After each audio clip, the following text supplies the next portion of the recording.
They are just like us, if not even more so. That statement holds and carries the weight of how important this opportunity was that I had through NSLI. I had my whole entire world shattered and rebuilt in the most beautiful way, like iron turning into steel. I was melted down. All the impurities were on blast. And I looked into my own heart of darkness and saw that those students, those people who I met in Moscow, were just like me, if not even more so. They were human. They were not this enemy. They were not this person to be feared. They were these people who were misunderstood, who needed to be loved. That is what has propelled me today to give this podcast, to inspire those who are willing to make a difference in the world, the strength to do so through my own story, and to inspire those who today are alumni of these programs to continue fostering those relationships that we have, because you never know when they might just disappear. So I want to give a little backstory into who I am and how much this opportunity meant to me at the time, before I even stepped foot on the ground in Moscow. I was undiagnosed of ADHD even after this program. And so my academic career in high school and middle school was poor. I struggled in math class greatly.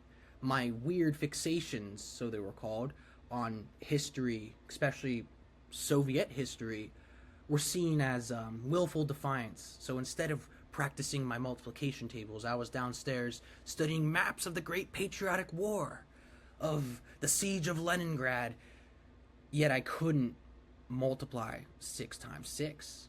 So, when I won this scholarship, it blew everyone away.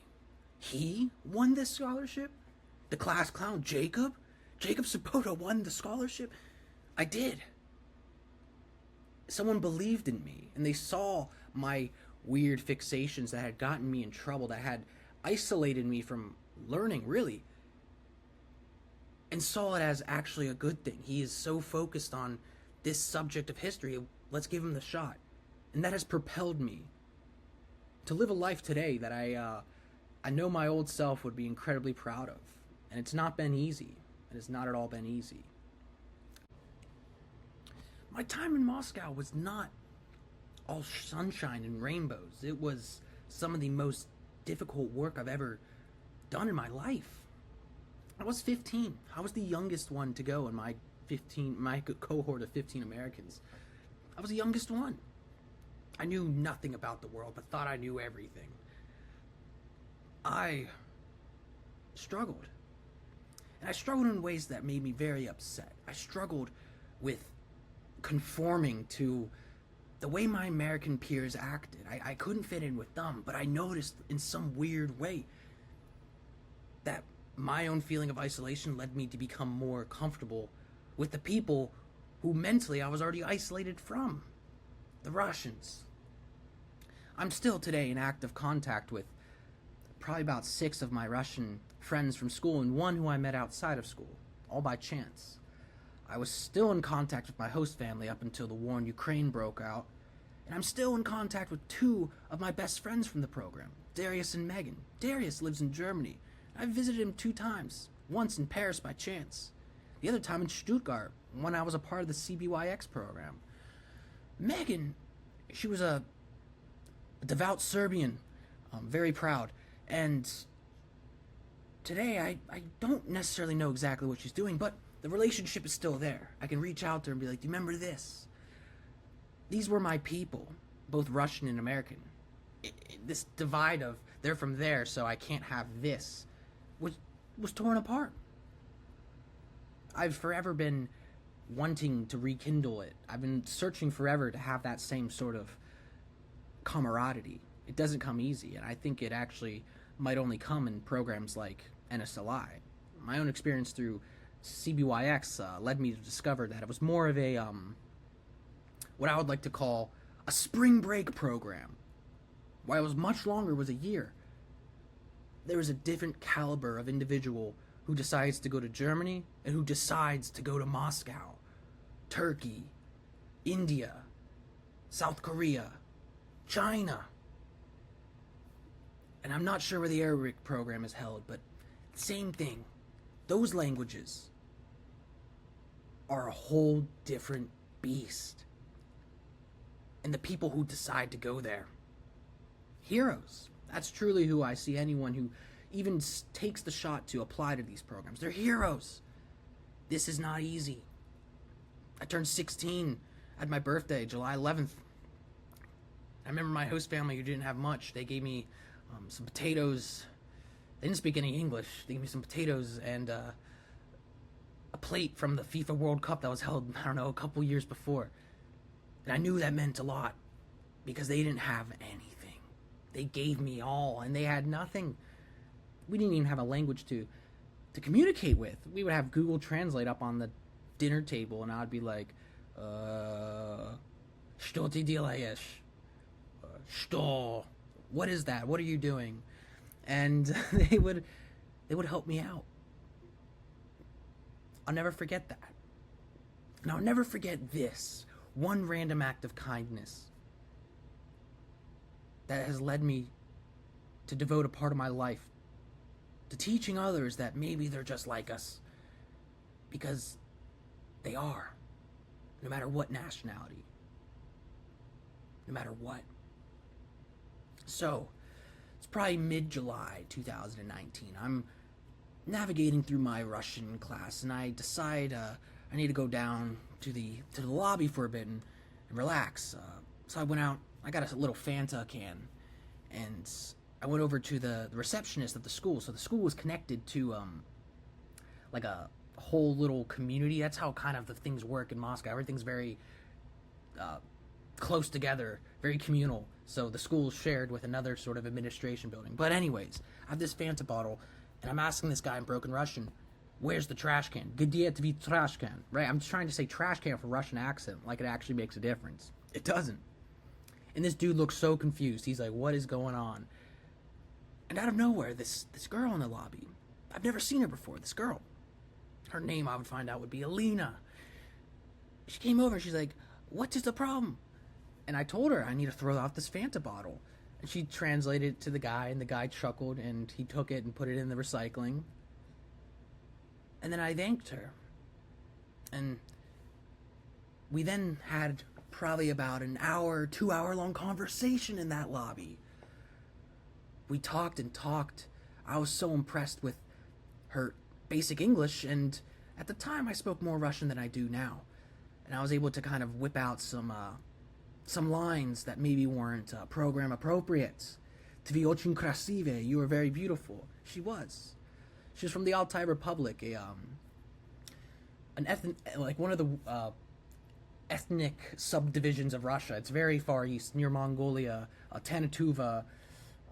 It's far east. It's in Siberia. And no, it doesn't snow all the time in Siberia. I found that one out.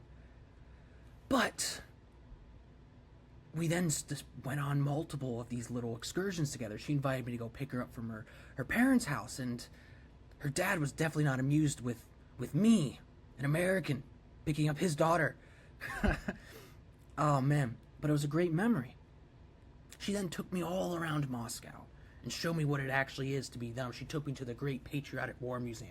My God. Vdenha. A park, a vast park, bigger than Central Park in New York, dedicated to all the satellite states of the Soviet Union. They each have a monument for their sacrifices in just the Great Patriotic War. That's World War II, by the way. The Soviet Union lost 27 million men. That's why it's called the Great Patriotic War. It was a war of annihilation between the Nazi Germans and the Communist Soviet Union. Sometimes it's referred to as when Titans clashed. It was a war without morals. And the Soviet Union did pay the ultimate price. But she took me around these places. And that's just one example of the random act of kindness. Another one, I could speak about this experience on a rooftop on Treverskaya Street, where I'm overlooking the whole city, and I snap a selfie with several of my Russian friends, a selfie that can no longer be taken. Sofoko, a Georgian living in Moscow, has since been deported. Nastya, who had a dream of being involved with journalism, not a good trade to be in right now in Russia. Vladimir, he trains bomb-sniffing dogs in Kharkov. And then Myelina, our relationship that we used to dream about, has not been hampered by the metaphorical Iron Curtain that now swings back down over the east. It's actually been strengthened. When the war first broke out in 2022, I went and protested outside the Russian embassy, so upset that 25 years of diplomacy was wiped down the drain. So much work. They want changes. The average Russian is no different than us, especially in the cities. Now, you definitely have what Putin would call exuberant patriots, but those are hard to encounter. Russia is a very racist country. That is a fact. And so I do have privilege as being a white person in a country that is actually very diverse, right? Alina also experiences racism. She looks very Asian, and in European Russia, Moscow and St. Petersburg, where most people live, there still is that 1960s mentality that had crumbled after the fall of the Soviet Union, right? They were very equal and liberal, or at least they pretended to be at the time. Nowadays, that's kind of all been shattered. But majority of the students are my age, who have been born with the generation of the internet, know and can see right through the new dictatorship. I held Zoom calls with them in 2023 when I was living in Germany. I was in the same time zone. I'm like, I'm going to have Zoom calls with some of these Ukrainian refugees I found, and some of my Russian friends, and Megan and Darius from my own time in the program. You know, I was over here trying to have my own little version of diplomacy. And it worked. We would talk about shit. We would get drunk together. And I don't know if that's appropriate for a podcast, but it's appropriate for stapling my lead saying of, they're just like us. We would talk. We would be human. That is a gift that NSLI gave me. It gave me the tools to build and to deal with the brutal reality of most of these countries that we are sent to through NSLI are just a shot away from never being able to return for the foreseeable future. My letters sent to Moscow returned home. I have to look at ways to get into Russia if I ever want to go back, which I have looked, and I'm considering going into a class 4 country, so that dream's been put on hold. But the dream isn't fair. And it's like that in so many other parts of the world. So, that is the gift and the curse, the blessing of this program that maybe is not often so talked about, of the experiences you meet and reorientation 2 years later. Reorientation after the country where you had such a profound experience of the shared humanity of all be turned into an enemy. To have missiles manufactured in your home state, in your home county, sent to the front lines where it could kill your friend. A friend who you know doesn't want to be there. It's a moral dilemma that is hard to talk about. It's hard. And it's also hard for me to talk about. But, on a more positive note, today, I live representing, even with my own personal interests that I have in public transportation. I had that through Moscow, my own experience with their metro, but today I live as a beacon of hope for those who I have abroad, I am here representing you, and it's a small group, but I am there. I'm there sharing their story today of, I can talk about them like they're some friend I have at my college class, because they are. They just happen to be in a country where we are no longer deemed friends with. And there's an emotional toll that's not often spoken about, that I know I have the burden of understanding. And you might very well too, if you have gone on this program or plan to. But don't be afraid. It's the beauty of it.